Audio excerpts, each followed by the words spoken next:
दुधाच्या भेसळीविरोधात राज्यभर धडक मोहीम सुरू असताना तुकाराम मुंढेंनी आता आपला मोर्चा शाळा आणि शाळेच्या कॅन्टीनकडे वळवलाय। विद्यार्थ्यांच्या आरोग्याशी कोणतीही तडजोड सहन केली जाणार नाही असा थेट इशाराच या माध्यमातून आता देण्यात आलेला आहे। राज्यातील जनतेच्या विशेषतः लहान मुलांच्या आरोग्याशी खेळणाऱ्या भेसळखोरांविरोधात अन्न आणि औषध प्रशासन विभागानं सध्या तीव्र मोहीम हाती घेतली आहे। धडक आणि धडाकेबाज निर्णयांसाठी ओळखले जाणारे IAS अधिकारी तुकाराम मुंढे यांच्या नेतृत्वाखालील FDAनं राज्यात दुधासह इतर अन्नपदार्थांमधील भेसळ रोखण्यासाठी मोठं धाडसत्र सुरू केलं होतं। हे धाडसत्र सुरू असताना आता FDAनं आपला मोर्चा हा थेट शाळा आणि शाळेच्या कॅन्टीनकडे वळवलाय। अन्न आणि औषध प्रशासनानं नेमकी हाती घेतलेली मोहीम काय आहे, या संपूर्ण मोहिमेची पार्श्वभूमी, मुंबईत झालेली महत्त्वाची बैठक आणि शाळांना दिलेले निर्देश, त्यासोबतच लहान मुलांच्या पोषण आहाराबाबत प्रशासनाची भूमिका स्पष्ट करणारा हा व्हिडिओ शेवटपर्यंत नक्की पहा। नमस्कार, मी कोमल आचरेकर आणि तुम्ही पाहत आहात महाराष्ट्र टाइम्स ऑनलाईन। या व्हिडिओला सुरुवात करण्यापूर्वी एक महत्त्वाची आठवण, जर तुम्ही महाराष्ट्र टाइम्सचे YouTube चॅनल अजूनही सबस्क्राइब केलं नसेल तर ते लगेच करा। शालेय विद्यार्थ्यांचं आरोग्य सुरक्षित ठेवण्यासाठी आणि त्यांना दर्जेदार पौष्टिक आहार मिळावा यासाठी आता प्रशासनानं कंबर कसली आहे। नुकतीच शाळांनजीकच्या परिसरात एनर्जी ड्रिंक्सच्या विक्रीवर बंदी घालण्यात आली आहे। काही दिवसांपूर्वीच राज्य सरकारनं शाळांच्या 500 मीटर परिसरामध्ये स्टिंग या पेयाच्या विक्रीवर बंदी घालण्याचा मोठा निर्णय घेतला। विधिमंडळाच्या पावसाळी अधिवेशनादरम्यान आमदार विक्रम पाचपुते यांनी सभागृहात लहान मुलांच्या आरोग्याला आणि या पेयातील घटकांचा प्रश्न उपस्थित केला होता। या पेयामध्ये म्हणजे स्टिंग या पेयामध्ये अतिप्रमाणात कॅफेन किंवा इतर घटक हे शाळकरी मुलांच्या आरोग्यासाठी हानिकारक ठरू शकतात। ही भीती लक्षात घेऊन सरकारनं हा निर्णय घेतला। या महत्त्वपूर्ण निर्णयानंतर FDAनं शाळांमधील पोषण आहार आणि कॅन्टीनच्या स्वच्छतेबाबत एक मोठी आणि विशेष मोहीम आता आपल्या हाती घेतलेली आहे। अन्न आणि औषध प्रशासनानं विद्यार्थ्यांच्या आरोग्याची सुरक्षा अधिक दृढ करण्यासाठी आपली मोहीम ही संपूर्ण राज्यभरात तीव्र केली आहे। केवळ बाहेरील पेयांवर बंदी घालून चालणार नाही, तर मुलं ज्या शाळेमध्ये 6 ते 7 तास घालवतात तिथला आहार नेमका कसा आहे हे तपासणं आता गरजेचं आहे। यातूनच शाळा आणि त्यांच्या कॅन्टीनच्या तपासणीची मोहीम आता सुरू करण्यात येणार आहे। शालेय आहाराचा दर्जा सुधारण्यासाठी आणि अन्न सुरक्षेचे नियम लागू करण्यासाठी नुकतीच मुंबईमध्ये FDAची एक अत्यंत महत्त्वाची बैठक पार पडली। या बैठकीला शाळांचे मुख्याध्यापक, शिक्षण विभागाचे वरिष्ठ अधिकारी तसंच शाळांना मध्यान्ह भोजन तयार करून पुरवणाऱ्या विविध संस्था आणि कंत्राटदारांचे प्रतिनिधी उपस्थित होते। या बैठकीमध्ये अन्न आणि औषध प्रशासन विभागाचे सहाय्यक आयुक्त PR सिंगारवाड यांनी अन्न सुरक्षा अधिनियम 2020च्या कठोर अंमलबजावणीची गरज व्यक्त केली। त्यांनी स्पष्ट केलं की शाळा असो वा भोजन पुरवठादार, विद्यार्थ्यांना स्वच्छ, सुरक्षित आणि पौष्टिक आहार देणं ही कायद्यानुसार त्यांची कायदेशीर आणि नैतिक जबाबदारी आहे। या जबाबदारीत निष्काळजीपणा आढळल्यास थेट फौजदारी कारवाई करण्याचे संकेतही प्रशासनानं दिलेले आहेत।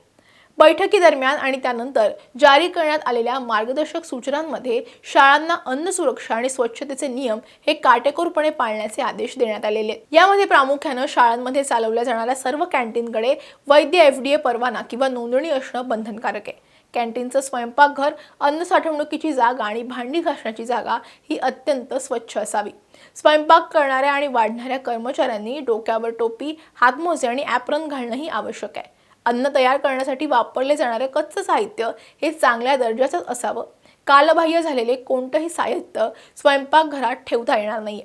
विद्यार्थ्यांना दिले जाणारं पिण्याचं पाणी आणि अन्न हे शिजवण्यासाठी वापरलं जाणारं पाणी हे पूर्णपणे शुद्ध आणि प्रमाणितच असावं।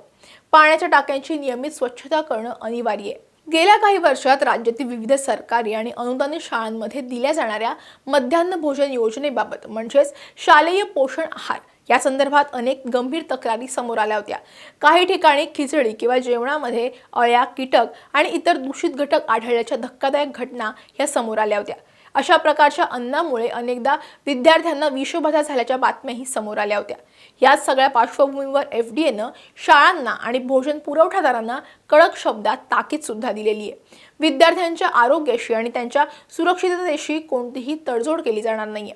जर कोणत्याही शाळेच्या कॅन्टीनमध्ये अस्वच्छता आढळली किंवा अन्नाचा दर्जा हा निकृष्ट दर्जाचा प्रयोगशाळेतील तपासणीत सिद्ध झालं तर संबंधित व्यक्ती आणि संस्थेविरुद्ध कठोर कायदेशीर कारवाई केली जाणार आहे। असं प्रशासनानं या बैठकीमध्ये स्पष्ट केलंय। शाळकरी मुलं ही देशाचं भविष्य आहेत। या वयात त्यांच्या शरीराची आणि बुद्धीची वाढ वेगानं होत असते। अशा वेळी त्यांना मिळणारा आहार हा पौष्टिक आणि जंतू संसर्ग विरहित असणं अत्यंत गरजेचं आहे। अस्वच्छ वातावरणात तयार केलेलं किंवा निकृष्ट दर्जाचं अन्न खाल्ल्यामुळे मुलांमध्ये पोटाचे विकार, कुपोषण आणि रोगप्रतिकार शक्ती कमी होणं यासारख्या समस्या उद्भवू शकतात। त्यामुळेच एफडीएनं केवळ व्यावसायिक हॉटेल्सवर लक्ष न ठेवता आपला मोर्चा लहान मुलांच्या रोजच्या आहाराकडे सुद्धा वळवलेला आहे। अन्न आणि औषध प्रशासन विभागाचा पदभार हाती घेतल्यानंतर आयुक्त तुकाराम मुंढे यांनी राज्यात भेसळखोरांचं कंबरडं मोडण्यास सुरुवात केली आहे। काही दिवसांपूर्वीच एफडीएनं राज्यभरात दुधातील भेसळ रोखण्यासाठी मोठं रॅकेट उद्ध्वस्त केलं। हजारो लिटर भेसळयुक्त दूध, आरोग्याला घातक असणारे शॅम्पू आणि केमिकल्स जप्त करण्यात आले। पुणे, मुंबईसह विविध शहरांमध्ये आयुर्वेदिक औषधांच्या नावाखाली सुरू केलेल्या बेकायदेशीर साठ्यांवर सुद्धा धाड टाकून जप्ती आणण्यात आली आहे।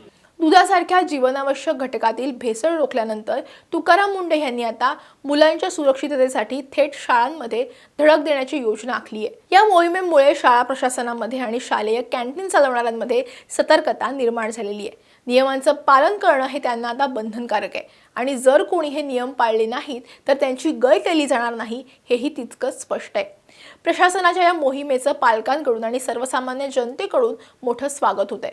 मात्र ही मोहीम पूर्णपणे यशस्वी करण्यासाठी नागरिकांचा सहभागही तितकाच महत्त्वाचा आहे। जर पालकांना किंवा विद्यार्थ्यांना कोणत्याही शाळेच्या कॅन्टीनमध्ये अस्वच्छता, निकृष्ट अन्न किंवा नियमाचं उल्लंघन होत असल्याचं आढळून आलं, त्यांनी तातडीनं अन्न आणि औषध प्रशासनाकडे तक्रार नोंदवावी असं आवाहनही करण्यात आले।